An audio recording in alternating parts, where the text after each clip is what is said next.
industrial light and magic has created some of the most iconic imagery that cinema has ever seen.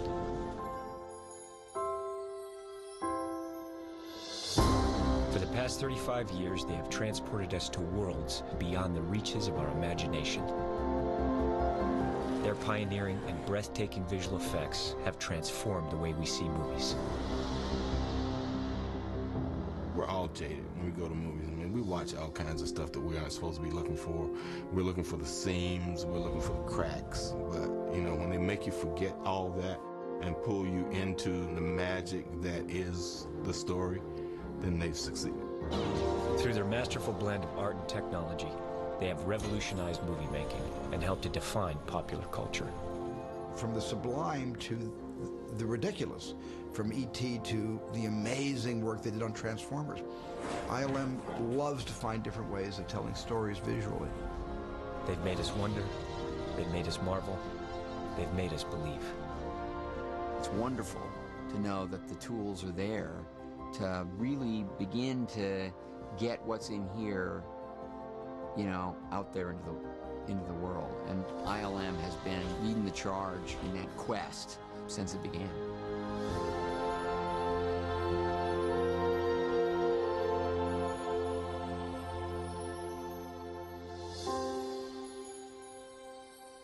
The digital era that dominates modern-day visual effects was ushered in by ILM. Hundreds of artists work collectively to create complex imagery from a variety of elements that combine to perform a masterful illusion. Action! Through their technology, ILM has given filmmakers the means to achieve anything. Photorealistic characters and environments can be created from scratch, such as on Iron Man 2 and Avatar. But these high-tech advancements have not come easy, nor have they come overnight. The roots of today's cinema magic goes back over 100 years.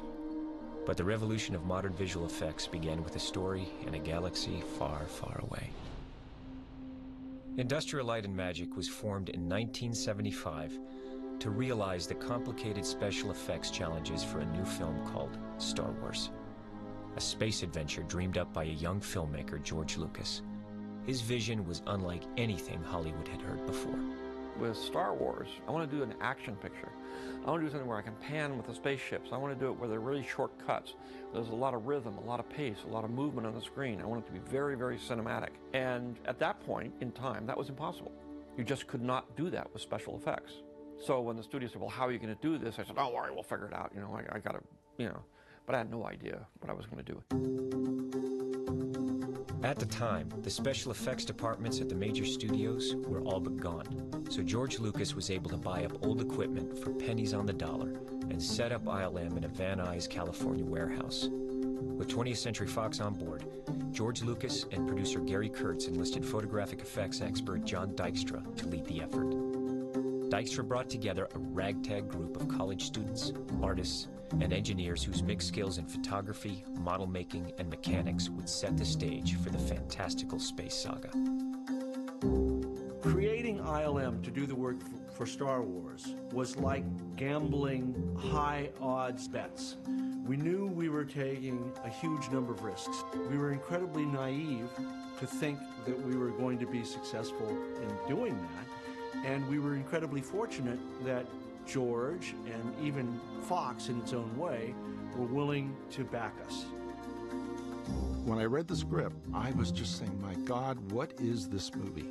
All these different genres are kind of together in this massive space film, and you're reading like the last 30 or 40 pages, and every page is full of another effect shot of the battle. Every page is like, this thing will never get done. When I first read the script for Star Wars, I think I came across a few lines that were worrisome. The description, unlike anything you've ever seen before, to most studio executives and to producers and even to directors, was daunting. We had 365 shots to do for this movie, which had never really been done for an effects movie. It was really fun because we all knew that we could do it. Because we had this nexus of talent that was just outrageous. To create a believable universe in the pre-digital age, known as the Photochemical Era, ILM had to advance the use of traditional handcrafted effects techniques, such as animation and rubber mask creature work. Artists would use matte paintings to increase the scope and production value of a scene, by extending environments painted on glass that would be photographed and combined with live-action elements. Detailed miniatures and models were built and shot against blue screen to allow the placement of other elements into the scene. In a process called Optical Compositing, ILM retooled a dormant optical printer that allowed for a record number of separate film strips to be rephotographed and combined onto a single layer of film. I knew what I was up against, and I knew how I wanted to do it, but I was constantly bumping up against the technology ceiling. Sometimes you'd have as many as 100 different elements going through, and it'd take 24 hours to do it, and if you made one mistake with one element, you had to start over again. There's no second chance. If anything goes wrong during something, it's over, and you have to sort of stop and start the entire process over again, and that is really difficult. And that takes a good team and a lot of concentration to get a high-speed model to blow up quick enough in the right way, or stop-motion characters to walk across the scene over a period of a 12-hour shoot, and it's only going to last 4 seconds. There can't be anything go wrong. No light bulbs can blow out. No, nothing can be bumped accidentally, you know, between each frame of film. So it's really hard to do that. It had to look real, and so that was the trick. We would paint ourselves into a corner and have to invent our way out of it. We all knew we could depend on each other. There was this kind of spirit of camaraderie, and so many of us gave our best ideas to the show. John Dykstra designed the revolutionary DykstraFlex. This computer-controlled system allowed for the programming of dynamic and repeatable camera moves. The DykstraFlex facilitated the combining of numerous elements into a single dynamic shot, freeing up the stationary camera that had been the norm in model photography for over 100 years. It was like we were in Florence during the Renaissance. There were so few places that did that type of visual effects, and there were so few artists that could do it. It was very rare, very wonderful, and it was a rebirth of the industry. Star Wars was the beginning of a renaissance of visual effects, and Star Wars woke up a sleeping giant. George anthropologically looked out at the world and said, "What's missing here?"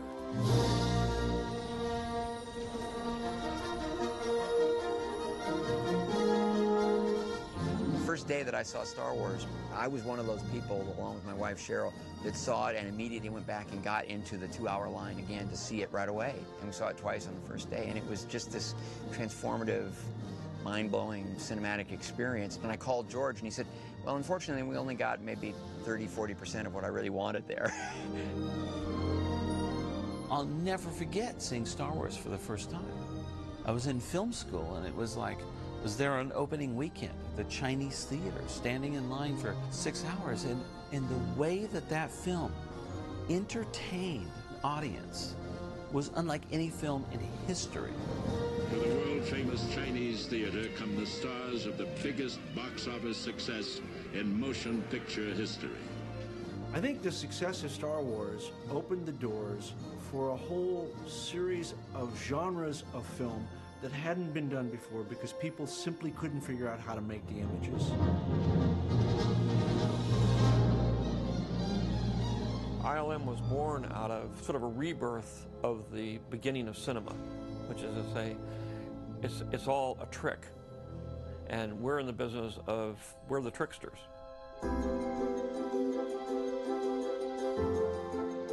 The historic success of Star Wars allowed George Lucas to establish a filmmaking center outside of Hollywood. He relocated to Marin County, Northern California, and eventually built Skywalker Ranch. ILM would set up shop in the nearby town of San Rafael, inhabiting a nondescript building known as Kerner Optical, their home until 2005. They immediately began work on the next Star Wars film, The Empire Strikes Back. All in all, the real impetus of ILM was to keep a core group of creative people and the highly technological environment they needed functioning. It was really clear that in order for ILM to sustain, we did have to find a model that would work for becoming a viable business and working for multiple filmmakers. ILM opened its doors to the outside film community, becoming the first independent visual effects studio to realize the visions of directors with unique stories to tell. First film I collaborated with ILM on was Raiders of the Lost Ark. Most of the effects of Raiders came at the end when they opened the Ark of the Covenant. And the effects involved you know, creating the power of God, I guess, of what was coming out of the actual Ark. The spirits.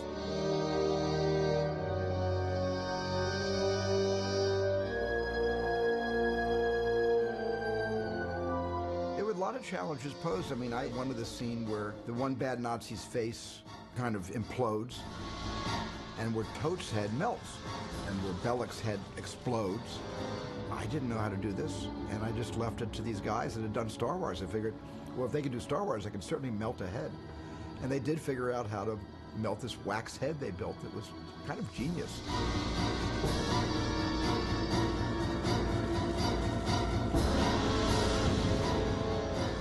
And that was all the beginnings of my relationship with ILM.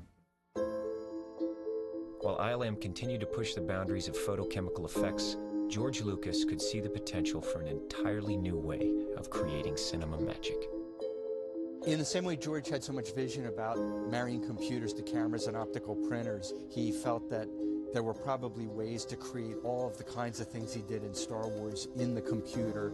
He felt there were ways to do editing with computers. He thought there were ways to create and manipulate music with computers. And those three things led him to start the Lucasfilm Computer Graphics division that he hired Ed Catmull to start.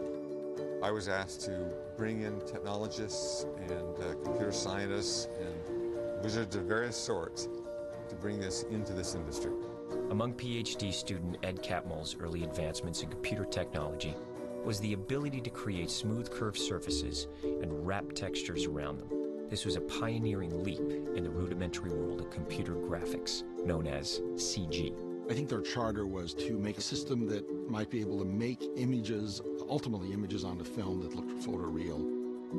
And in the process of that, the Apple came out, and Dennis Muren had said, gee, could I take 6 months off and just learn how to use this Apple? So he was the one that first put his foot in the water and learned what Ed and the guys were doing. And then that started the link so that I could transfer the technology that the computer division was developing over into ILM, which is where it was meant to be.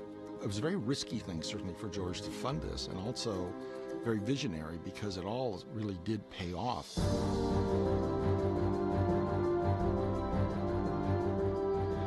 Today's powerful computer-generated imagery owes its roots to this early CG group, who by 1982 were able to prove their various skills to create a sequence in Star Trek, Wrath of Khan. While developing hardware and software, they spent 5 months advancing texture mapping, motion blur, digital matte painting, and compositing programs to create the first visual effects shot made in the computer for a motion picture. It was mind-blowing for the time. And now, of course, it looks old-fashioned. But it was part of earning the way in. And the minute Dennis Muren saw the types of things that could be done in computer graphics, it led to Dennis using computer graphics to create the stained glass man in Young Sherlock Holmes. Dennis came over to us and said, why don't we try it in computer animation? And this was very innovative and very forward-thinking. It was really exciting. I mean, it was a lot of work because back in the day we didn't have the tools. I literally had to take the footage and project it onto my computer screen, and I animated the camera move by hand. I don't know if I've ever worked harder on 6 shots in my life, but it was worth it because when Young Sherlock Holmes came out, people who worked in the special effects industry had no idea how it was done. The Stained Glass Knight was the first computer-generated character in a motion picture, and the film was nominated for an Academy Award for Best Visual Effects, a testament to the growing impact of computer technology. ILM's work in stop-motion animation and optical effects would advance further into the digital realm with George's next movie, a fantasy epic he asked Ron Howard to direct. Dennis Muren called George and I over to his office there at ILM, and he said, we're beginning to use computers to work with film digitally, the first time I ever, heard that phrase used, to sort of blend film images. So there was this one transformation that we needed to make in the movie. I assumed we'd have to do it the way werewolf transformations had always been done, with dissolves, cuts, and he thought we could do it in one shot. which was a really interesting notion to me. And he said, I can't guarantee it's going to work, but, you know, it just might. And it was the first morphing shot ever done. And it really was more like the kind of magic that you see on stage, where there's no camera trickery. It just happened. And of course, there was so much technology behind it. And it was all breakthrough stuff.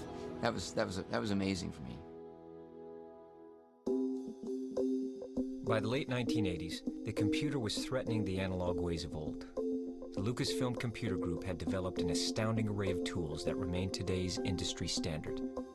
The first digital editing system, the first digital audio editing system, a film laser scanner, and a powerful graphics computer for digital compositing and high-resolution imagery. The Pixar Image Computer and its processing software called RenderMan enabled the group to create a breakthrough computer-animated short film, Andre and Wall-E B, which inspired them to pursue their far-off goal of a full-length animated feature film. At the time, as the vagaries for finance come up and down, George realized he couldn't afford all of this because there were so many things going on. And so we had some meetings with George and we said, well, we really want to make an animated film. And he said, well, that's not what I want to do now. He wanted the technology. So we started down the path of selling off the group to be a separate company, which is what became Pixar. So we set up our own CG group within ILM instead of Lucasfilm. That's purpose was to do CG work only for films. And it was great. And it took a couple of years or so to really get it going. We did some wire removal stuff, then eventually we did The Abyss. It was The Abyss that I think in many ways put a larger stake in the ground for the notion of digital characters in live-action films created by the computer. It ended up being about 90 seconds of animation. It used a mix of computer graphics and traditional optical compositing techniques, so it was kind of a transitional step. That was something very new for us.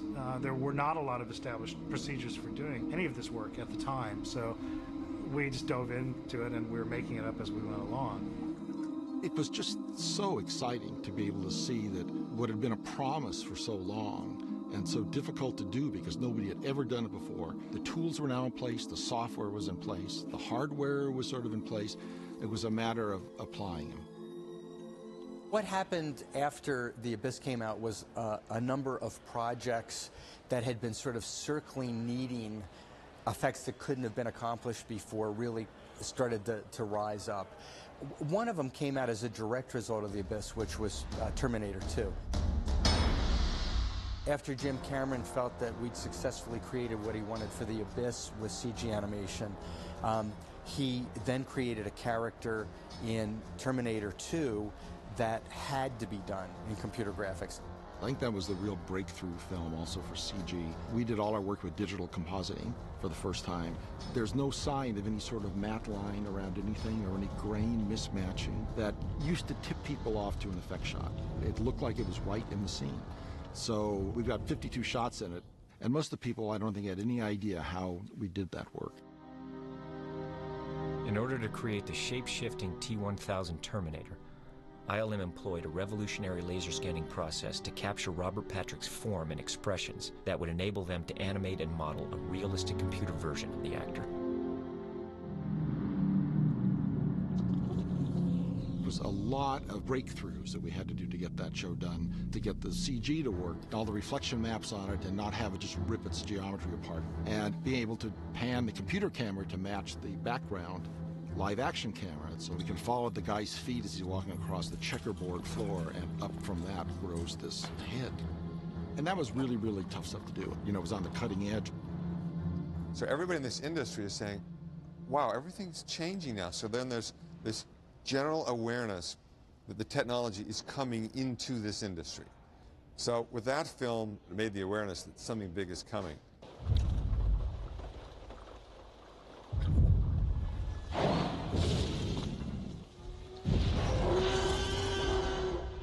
I was perfectly happy to do the Dinosaurs, the technique that Phil Tippett had honed to a fine point. And we had settled on that for Jurassic Park. Personally, I didn't think the CG was ready to do Jurassic Park. for at least for the close-ups of dinosaurs. I thought maybe we could do like some stampede sequences, because what computers are good at is, like in word processor, you could clone something a million times. You can copy a word and duplicate it 100 times on the page or anything you want. Well, it's true also with models, and so you could do it with dinosaurs. You could make one Gallimimus dinosaur and clone 20 of them and have them all running with the same run cycle. That's the sort of thing that's really hard to do with stop motion or anything like that. But we started doing these tests in CG before the show was going on, and our tests started looking better and better. Until one day Dennis Murin came over to me and said, you know, I really think we should do this in the computer, and let me shoot a test and show you. Dennis was working off in the corner. We were going along the normal route.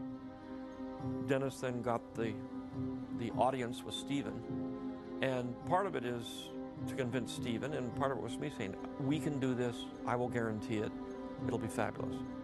The test was a herd of running Gallimimuses, and he didn't flesh them out, he just basically put the bones in motion. It didn't have that kind of artificial look, it was completely realistic. It looked like skeletons had come to life and were just running throughout Hawaii. And all the onus of stop-motion photography was suddenly eradicated. We were both kind of wondrous about what this was promising, this industry. We literally didn't know from one day to another how stuff was going to look. Every day we'd be looking at the dailies and saying, did we do this? Did people make these images? We've never seen anything like this before, you know. Where's the trickery we've been seeing in movies for, 80 years? There's nothing there. It looks real. A visual effects shot starts with a line in the script that describes something. Let's say a dinosaur runs across the field. You start by going on the live action set and shooting what's called a plate. The plate is the background that you're ultimately going to insert that digital character in this example. The plate comes back to the artist. They create a virtual topography that reflects what they've seen in that shot. They build a character in the computer. They build its bones, they build its structure, they then come up with surfaces and skins for it. They color it, they give it eyes, they give it motion, they give it fingernails, they rig it so that it can be animated. So they take that photograph background plate, they take that character, and they animate the character in the computer space to fit into that photographic plate.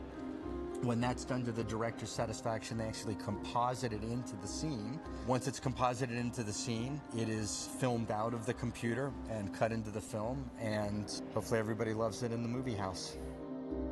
Here, there was not even going to be a thought in the audience's mind that what they were seeing was not absolutely real. And because Stan Winston did this amazing job of creating full-size life replicas of a T-Rex, we were able to effortlessly cut together the digital dinosaurs with the Stan Winston full-size dinosaurs, and the audience sometimes was confused as to which was which.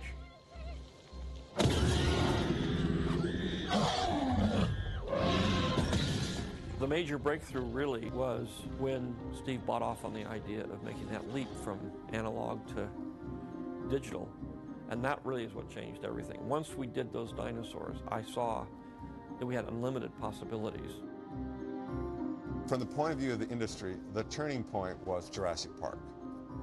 When Jurassic Park happened, then that was like this big switch was thrown. It's like the world has changed.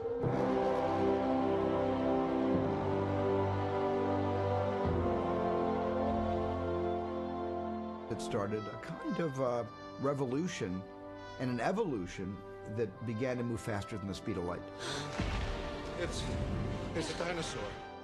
I was amazed at how much ILM was able to accomplish and go beyond the dinosaurs with everything else they did in the next several years.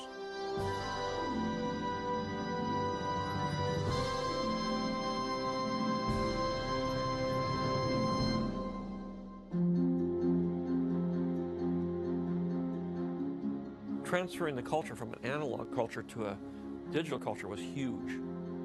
Huge problem. Lots of pain, lots of heartache, lots of emotions for people who were, getting crunched in the shift. It caused concern for the people who were used to doing traditional effects. Would their jobs become obsolete someday? When I started working in computer graphics training, they referred to me as going to work for the dark side. the model shop, were threatened by this whole division that was growing up. And I was one of the few people who made the first jump into CG from the model shop.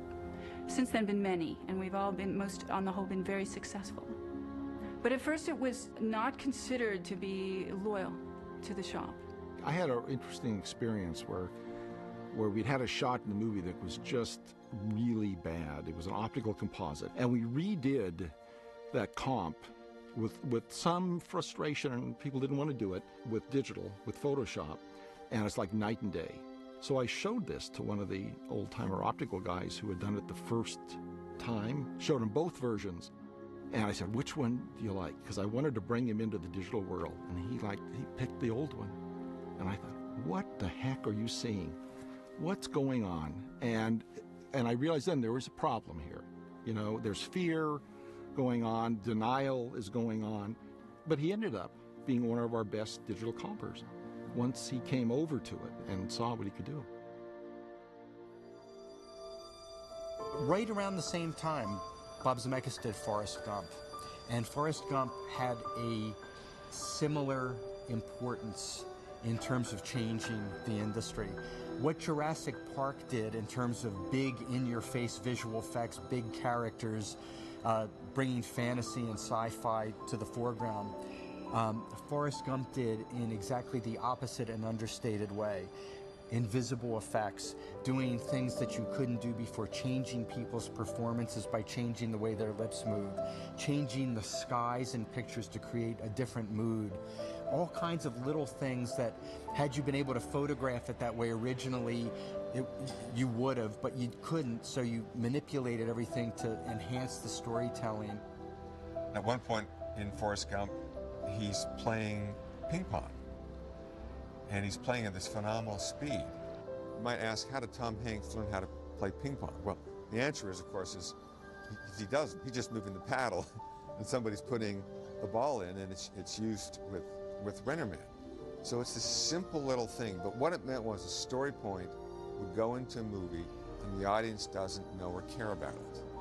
And we reached that point where it's not about special effects anymore, it's about telling the story. So suddenly visual effects has a place in dramatic films and comedies, all types of things that it just didn't fit into before. And at that point in time, everybody started to try to figure out how to dust off those old scripts they had that they didn't know how to make before.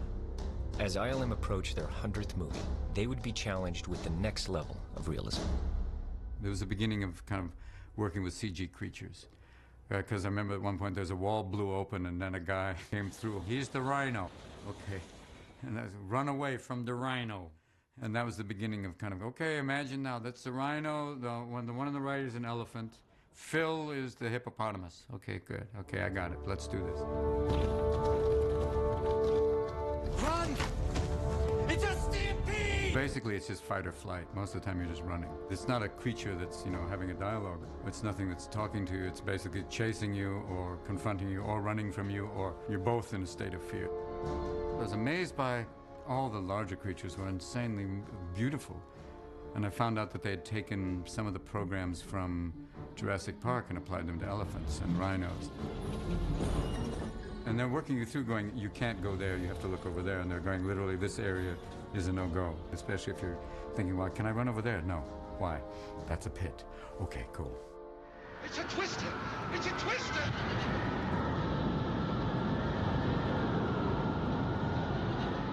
The tornado in Wizard of Oz, to me, just stood out as being strikingly real compared to other stuff I'd seen. It was beautiful also to look at. It had this, I'd never seen that done before, and I don't think it's ever even been done since as well, with that sort of beautiful cylindrical design. ILM is consistently breaking new ground. I think that the visual effects industry requires that. Twister, I remember, got green-lit because of a special effects shot that ILM did, and we did a test, and we sat in the screening room at Amblin. Everybody loved the shot so much that that's when the movie got green-lit at that moment.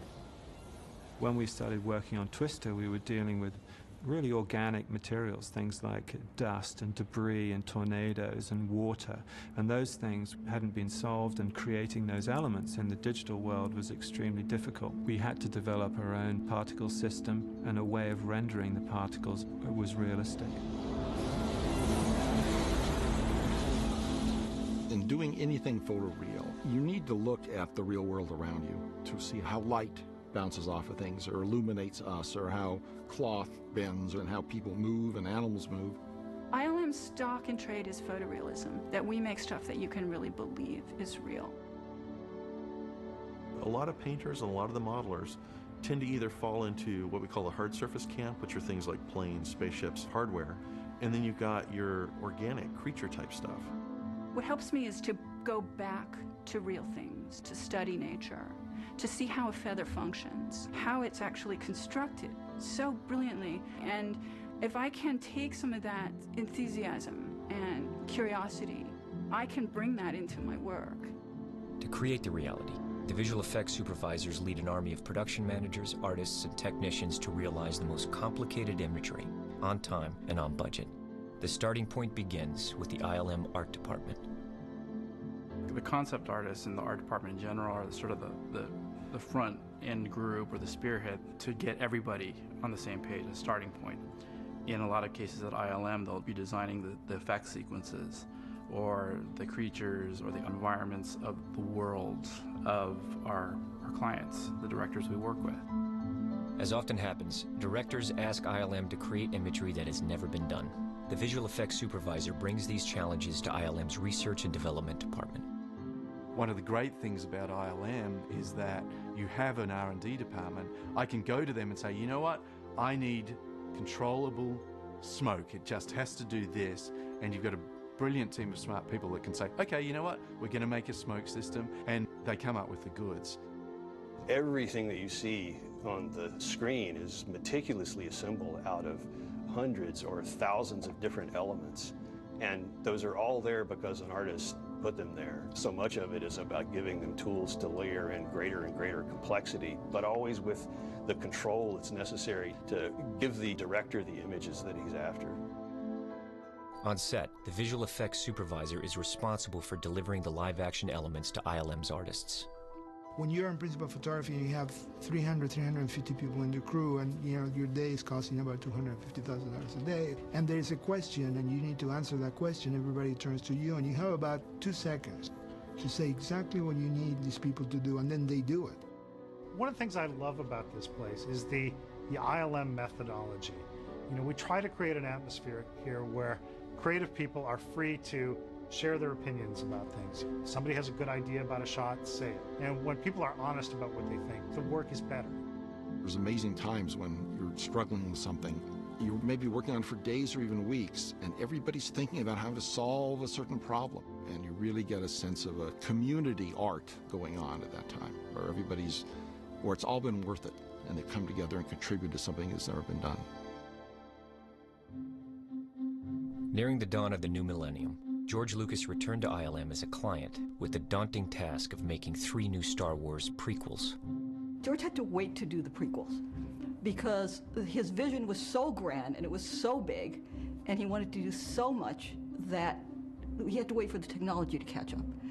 And I think what he saw in ILM, in the work that ILM was doing throughout the 1990s, sort of encouraged him to believe that finally the time had come and it was absolutely possible to achieve greatness. I could sort of come in and push things forward as the owner and as the client.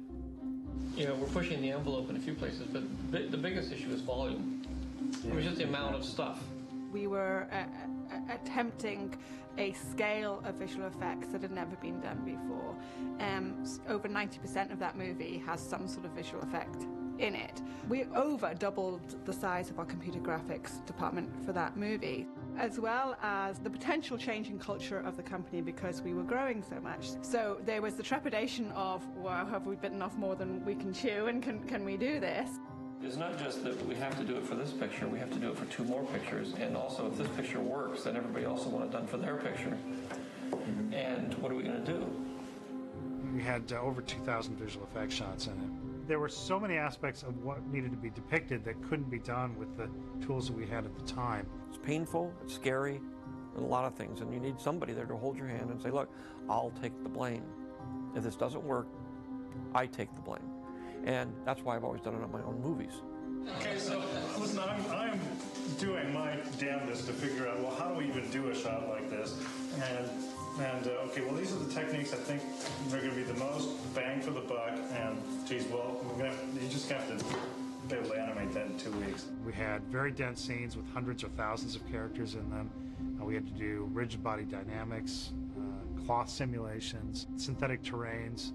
You know, the list of things that we needed to develop new tools for was quite large and intimidating. The real point is how can we manage to change the operating procedures in a way that we can completely revolutionize the way we make movies so that this is all doable.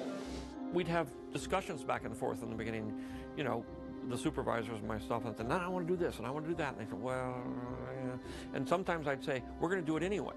And they said, no, we can't. And I said, we're going to do this. I know we can do this. What he brought to us was something that had never been sort of accomplished before, and he really pushed us as a company to grow and learn how to create such a large vision.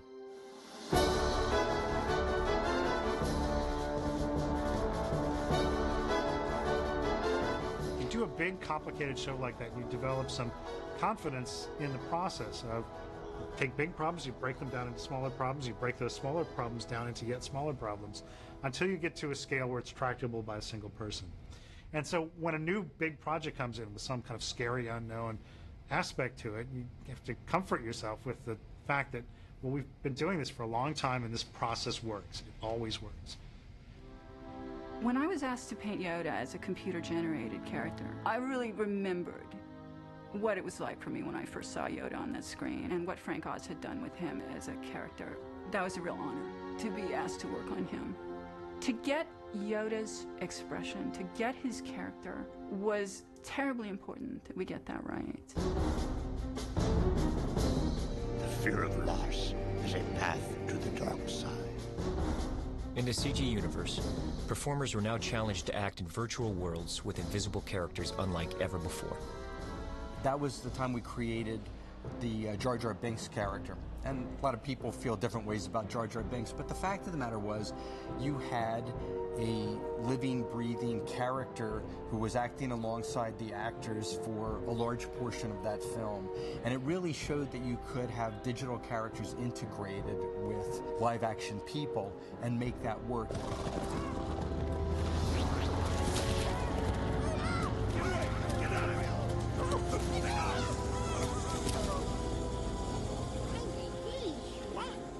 I remember meeting Liam Neeson after he'd done one of the Star Wars movies, and he went, Robin, I don't know anymore. I really don't want to act. I've given up. I don't really think I can.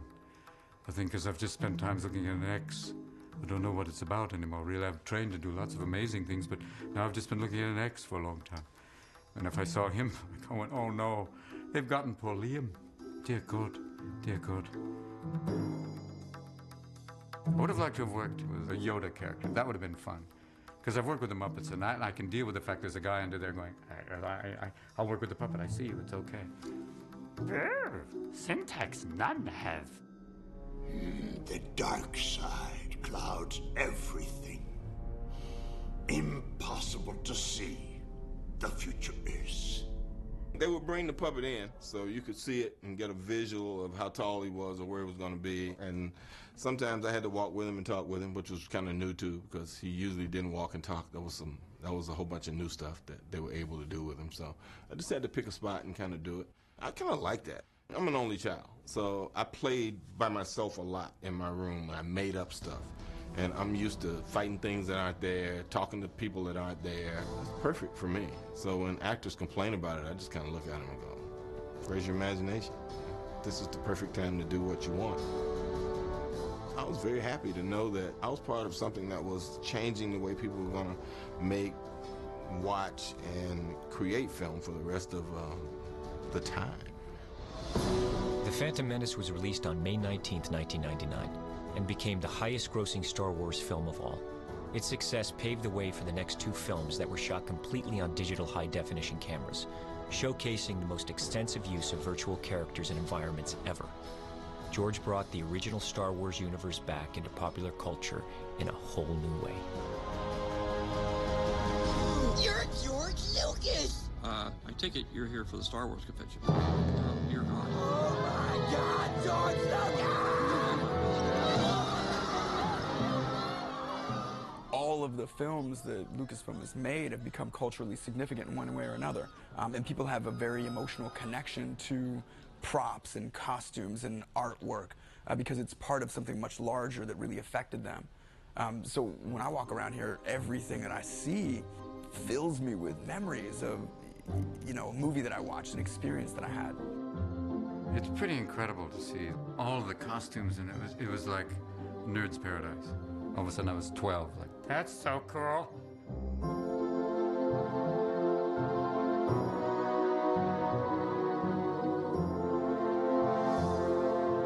No matter how much you romanticize a weapon or a mask or a costume or a character, you come and touch it and somebody had to paint it and build it and cast it out of foam or wood or plastic or what have you. It's really wonderful and heartwarming for me to come up here and see these models that I built almost 30 years ago, because it brings back so many memories. You don't think about these things for so long, and then you see them, and it's like, oh gosh, I remember when I built that. Whoops, 10 people just died. It's odd, though. We didn't build them to last forever, and we certainly didn't build them to go out into traveling shows and be in museums. And so it's kind of odd to see them up here where they won't let us touch them. And if something breaks off, they photograph where it came off, and they put it in a little plastic bag and seal it up. When you see them and you realize when they lit them, they had a life. They were a creature. Yoda. To see Yoda like, moving not. CG take work is. In 2001, ILM brought history to life like never before with the epic World War II battle sequences in Pearl Harbor, another series of landmark achievements for the company. In 2004, they created the first extreme close-up of a realistic digital human for Lemony Snicket's A Series of Unfortunate Events, ushering in a new era for digital actors. The realism paved the way for the highly anticipated Pirates of the Caribbean films. When the script for Pirates came in, the gag was that our crew of pirates were cursed so that when they appeared in moonlight, they were these tattered skeletons, which immediately brought back memories of Jason and the Argonauts. There's a scene of sword-fighting skeletons that's an iconic scene. That image came immediately to my mind when I read that in the script. It's a really fun opportunity to pay homage to Ray's work, but to update it with some of the newer technology. The Pirates of the Caribbean series made extensive use of in-camera motion capture technology, otherwise known as iMocap. This advanced system of sensors records actions of human actors and uses the information to animate digital characters. I mean, the characters were all created by the visual effects. It wasn't makeup. They were walking around in gray suits. And, it's very difficult, for actors sometimes to interact with a character that's just wearing a gray suit with a beanie. But since our actors are so well trained and so professional, they did a fantastic job. The most challenging thing on Pirates was Davy Jones. We had motion capture trackers on him. He had all these silly dots on his face, but Bill Nighy was that character. And I think for me, that was the first time I really saw a direct transference of someone's performance onto a CG creature. And it was so complex and so layered. You've got all these tentacles. Trying to get them to operate like they really would is a major challenge, because in the computer, although you've got the shape of the tentacles, if they're going in different directions, they'll just penetrate right through each other. The idea that they would hit and react is just not in the computer. It has to be worked out, and it takes a lot of calculations to make something like that work. It was just so incredibly detailed, and the work that the model builders and the texture painters and all the guys that contributed to that show in all the different ways of just bringing this immensely complicated crew and ship to life. Technology changes very quickly and gets better and better, so it gives the artists at ILM and their supervisors more fun to play with, more things to play with, more toys, and it pushes the limits, which is exactly what we want to do. We thrive on developing new techniques to achieve something that's never been done before, so imagination is unencumbered. Inspired by the original 1953 version of War of the Worlds, Steven Spielberg teamed with ILM once again to push visual storytelling to a whole new level. Well, I had this crazy idea one day when I was doing my storyboards. I had sketched out a 3-minute dialogue scene between the two kids and Tom Cruise in the car after they escaped New Jersey. I began sketching it in cuts, you know, and close-ups and profiles and over-shoulder shots, and then threw all that stuff out because that wasn't exciting enough. And I thought, well, there's got to be a way to do this. Maybe, what if I did this all in one shot? And then I had some of the previs guys come in, and I prevised the entire scene with a moving camera. That actually went through the car at one point, went through the back window at another point, went out into the middle of the turnpike to make room for cars that are passing, and then went back into the window again. And it was an impossible dream, and I knew it was not achievable, because I didn't quite know how to blend it. Where were the blend lines going to be? How do we glue these disparate pieces together to make it seem like it's one shot? So when I showed Dennis Muir in the previs, Dennis said, right away, and this time he didn't even have to think about it, he said, you can do it in 2 shots. I said, where's the break? He said, when you come back in through the car, through the back of the car. And then when you're pulling back out to the high crane shot at the end, the car moves off into the vanishing point. So Dennis thought that was going to be no problem.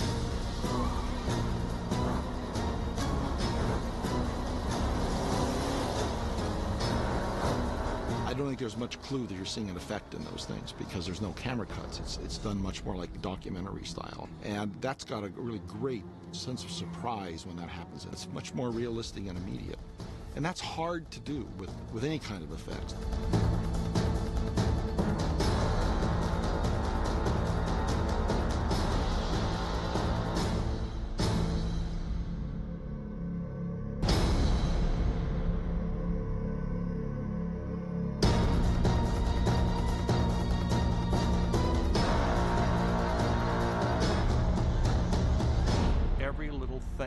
As a collection of what we do in the history of all the films that we've done kind of goes into every movie that we're doing right now. Transformers represents a colossal collection of all these different stair steps of ideas on the way. By this point in time in computer graphics, we have learned how to do hard, shiny objects, yes, but have we really conquered how they're lit? Have we really conquered a more realistic style of animation? Or a cooler style, let's say? No. And we're constantly reassessing, what can we do better? Then we start designing the robots. And I think initially a lot of the robots were made out of all these questionable materials that look very CG-ish. And we actually started building a couple of robots out of like these bony fragments that look like, you know, what is it, alien space stuff. We don't know what it is. Michael Bay, our director, and myself, we kept going back and forth on this. You know what? This is not working. Let's just go to car parts and just start drawing from real world, because you and I go to the movie, and if we see something where we don't quite understand it, it looks fake. If you want it to look photoreal, well, what does that mean? It's got to look like people made it. And so that's why we gravitated all toward, you know, these designs that were more or less things that we know. I think the transformation scenes from the first movie, you know, were something that people had never seen before. So there were about 10,000 moving parts.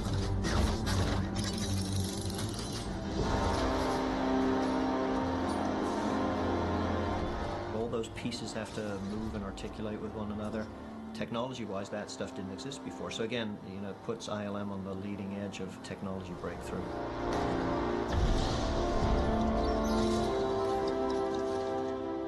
On Iron Man, we drew a lot from what they learned on Transformers. And that made me extremely comfortable with how ambitious to get with Iron Man. Because I've always been a bit of a skeptic about CGI. I think primarily because it hasn't been done right in many cases. The challenge was, I think, initially to impress him with the idea that we could make the Iron Man suit look pretty seamless and realistic. I love this suit! The other issue was that there were some very beautiful practical suits created by what was then known as Stan Winston Studios. Robert, he was finding the suit very uncomfortable to wear, and so he would usually pull 1 or 2 pieces off just so that he had more freedom of his arm movements. It was clearly still constricting, so we pulled more and more pieces off, and in the end I said, look, let's pull it all off. I'm confident, based on what we've done, that we can replace the whole thing. And so we did. We pulled it all off, and I was putting the markers on Robert, and he's like, I love you, because it was so happy that he could just now act and emote, and we would just add it all digitally later.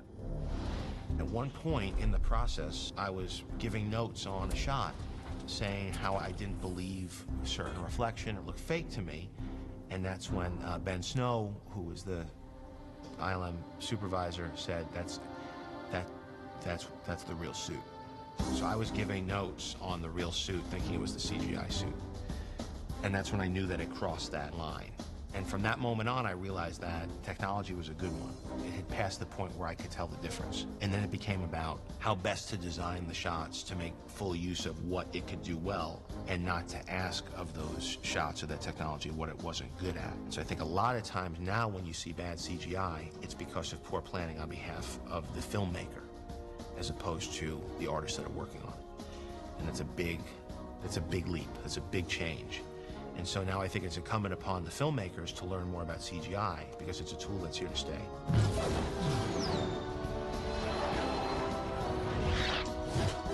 The suit is the star, of the Iron Man movies. When you watch that suit do stuff, that's what we go there for. When the screws come out and the boots come on and things come on his arm, you really wish you had one of those things. And the ability to make you want to be that particular character is the dream of, I'm sure, all the guys that are working in those particular places that sit there and go, oh, that would be so cool. What if his suit did this? And they make us want to be those characters. They make us want to see that stuff happen. In 2009, director J.J. Abrams reinvigorated the original Star Trek universe through the help of ILM's Illusionists, the first challenge being a new design for the Starship Enterprise. The thing about the Enterprise was you can't really play with it too much because it's so iconic. And I just knew that we were dealing with those very vocal fans who were going to be pissed off no matter what we did. So I thought, well, let's just update it a little bit, but let's maintain its essential silhouette. There's a certain level of pressure involved in that too, because I remember when we did the new Enterprise for the J.J. Abrams Star Trek, and the first image that was revealed to the public, it sounded like they were going to kill us if they could find us. And we were talking about an artist relocation program because we're like, oh my God, they got so upset. And then it came out and they loved it. The amazing thing is ILM took these designs that were done and they made this thing live and breathe, and they brought this ship to life. Star Wars made it impossible to do anything new. There's not a weather system, a terrain, an environment, a character color, a number of arms or legs. There's nothing that he did everything. Like it's, in the last 3 films, probably exponentially more than, all science fiction films put together. Every once in a while, someone would whisper, remember, Star Trek came before Star Wars. And I was like, yeah, it doesn't help me, because George has outdone it. ILM made the most of practical and visual effects magic by shooting 2 very different worlds side by side. Just 30 feet apart in the parking lot of Dodger Stadium, creating Kirk stranded on the icy Delta Vega planet was done from a partial set under the balmy skies of Los Angeles. It was a really fun magic trick to get to kind of shoot those things so closely and yet have them seem so worlds apart. There's a step with lighting and rendering that is just unnervingly magical. When you get it, you're like, You can work on a shot for months, and you go and watch one of the movies you've worked on, and it's, you see the audience react to something, you go, wow, that's awesome. So it's very fulfilling from that aspect. It just requires an incredible organizational and artistic endeavor, and I think that the fact that it works as well as it does is a testament to how ILM is built and the kind of people that work there. It's an amazing team, a huge, amazing team. In 2005, ILM moved from Marin County across the Golden Gate Bridge to a 23-acre complex at the historic Presidio. Within this house that Star Wars built, ILM's team of visual effects wizards continue to push the envelope. From their humble beginnings in a Van Nuys warehouse to a state-of-the-art facility, they've single-handedly transformed the photochemical days of old into a new digital era, changing the industry one film at a time. Over the last 35 years, ILM has created visual effects in nearly 300 movies. Their innovations in artistry has been recognized with 15 Visual Effects Academy Awards, 23 additional nominations, and awarded the National Medal of Technology. In dark theaters everywhere, they transport us to other worlds with their cinema magic, always inspired to create the impossible. I think ILM's greatest challenge is, in a way, their own reputation, you know, and continuing to grow and expand and, you know, and live up to the standards they've set. This work is very complicated, it's very labor intensive, but it's to some extent become commoditized, and the expectation is that, you know, the more of this we're doing, we should be getting cheaper, cheaper, cheaper. The competition from overseas especially has been really hard when the salaries are so much less than here. So how do we work faster and better and still keep the quality up? And we've had a lot of people who've gone through ILM, set up other companies around that are doing great work also, and to try to keep on top of it and come up with the next thing that's better than what someone else is doing. ILM's body of work is something to be extremely proud of. I mean, you go back and look at all the things that ILM has done. It's the history of movies at the last part of the 20th century and into the 21st century. Lightning just keeps striking at ILM. That's the remarkable thing about ILM. It's not like they had their moment and it's moved on. They find ways to reinvigorate that facility by breaking new ground. I think ILM's biggest accomplishment isn't any one show. It's that they've managed to realize the dream that any filmmaker would have, which is the ability to do anything. The ability to continue to make us believe what we see is the true genius of what these guys do. George made his company available to every studio and to every filmmaker.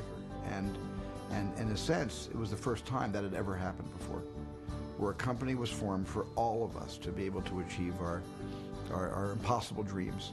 And George made that possible for all of us.